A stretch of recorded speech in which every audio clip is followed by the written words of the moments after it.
Resistencia Nacional do Estudante de Timor-Leste, RENETIL, hija iniciativa RASIC, hodi halau doa saunran, ba Hospital Nasional Guido Valadares, hodi ajuda maluksira nebe presijaran.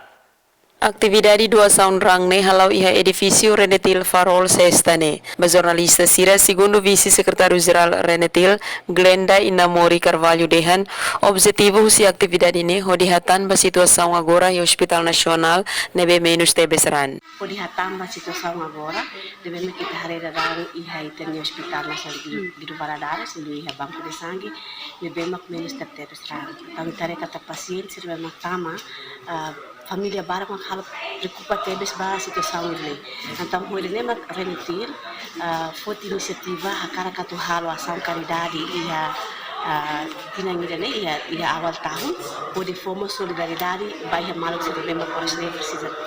Ni afirma sira nebe resisto atu halo doa saunrang ne iha nain ruan ulu resen 5. Mebe dadang ne ema barak mak continua mai halo doa saunran. Iha fating hanesan koordinador serviço saúde transfusão rang e Hospital Nacional, Departamento Banco de Sangue, Thomas Adelino informa, ema nebe halo doa saunran la iha tarjeto, tambah dadang ne stokran menos. Natalina Lopez, STL News.